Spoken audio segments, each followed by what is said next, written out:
Cédric qui nous dit que le verbe tatsu, avec le kanji qui ressemble vraiment à un petit bonhomme qui est debout, hein. Moi je le visualise comme ça, on dirait qu'il y a sa tête, ses grandes épaules, son corps, et puis le sol en dessous, ou ses pieds et le sol.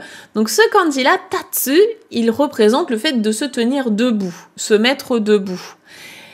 Mais ce kanji-là, effectivement, peut être utilisé dans plein d'autres verbes ou expressions. Donc, est-ce qu'on peut en voir plus? Effectivement, je vous en ai sélectionné 10. Coucou, je t'interromps 30 secondes dans cette vidéo pour t'offrir un cadeau. Et oui, je suis comme ça, j'ai envie de t'accompagner toujours plus dans ton apprentissage du japonais. Je ne sais pas si tu es au courant, j'ai créé un guide pour débuter en japonais qui te donnera tout ce qu'il faut savoir pour bien démarrer ton apprentissage. Tu verras aussi comment acquérir rapidement les notions basiques en vue d'un voyage au Japon. Tu auras tout ce qu'il faut pour te débrouiller sur place, les phrases types, les kanji à connaître, mes meilleurs conseils pour retenir les kanas efficacement. Pour le télécharger, clique sur le premier lien qui est dans la description. Tu le reçois dans ta boîte mail et ensuite tu en profites quand tu veux. Je te souhaite une bonne lecture de mon guide et un bon visionnage de cette vidéo. À bientôt! 10 utilisations possibles de ce kanji, de ce verbe. Donc la première, on l'a vu, c'est tatsu tachimasu, pour sa forme en masse, qui veut dire se mettre debout. Donc c'est vraiment l'action de passer de l'état assis ou couché à debout. Tatsu tachimasu. Donc tate, c'est debout.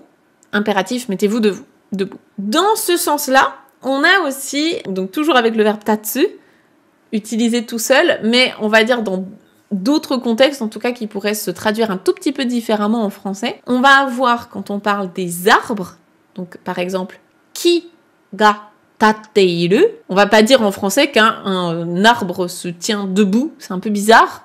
On va peut-être dire que il se dresse, il est dressé, il se dresse devant moi, il se dresse sur la route ou autre.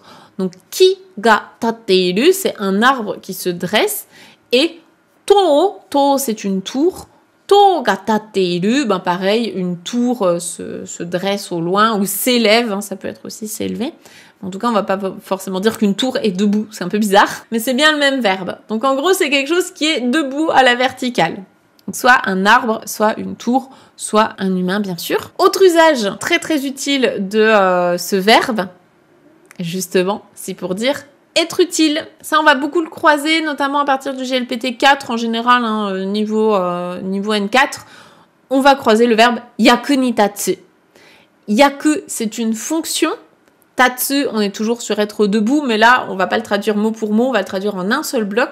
Yaku ni tatsu, c'est être utile. Donc ça, c'est un petit mot qui vous sera utile, justement.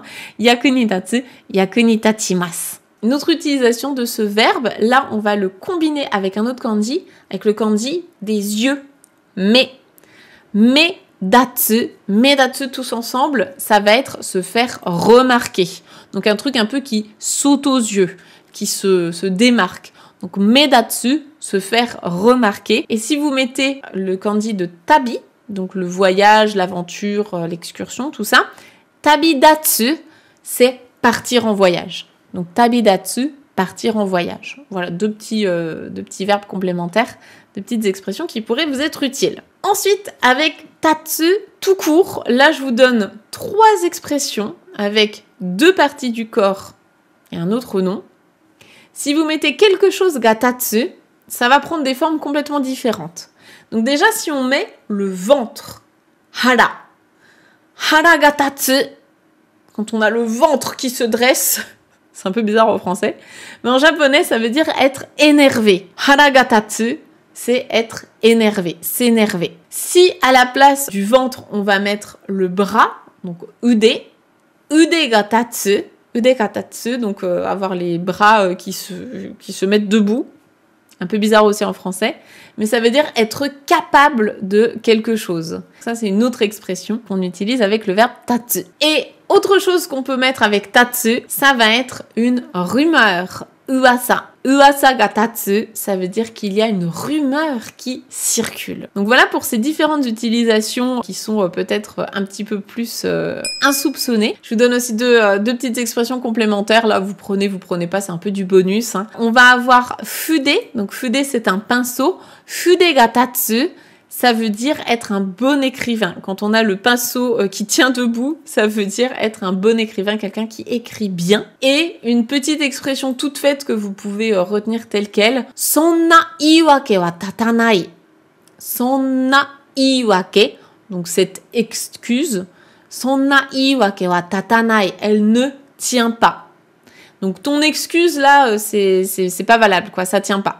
C'est un petit peu comme si vous disiez que du coup ton excuse elle tient pas debout, elle s'écroule, hein, c'est un peu du flan. Donc voilà pour ces 10 usages du verbe tatsu. Il y en a évidemment plein d'autres. Je pense qu'on aurait pu en rajouter facilement 15 ou 20 de plus.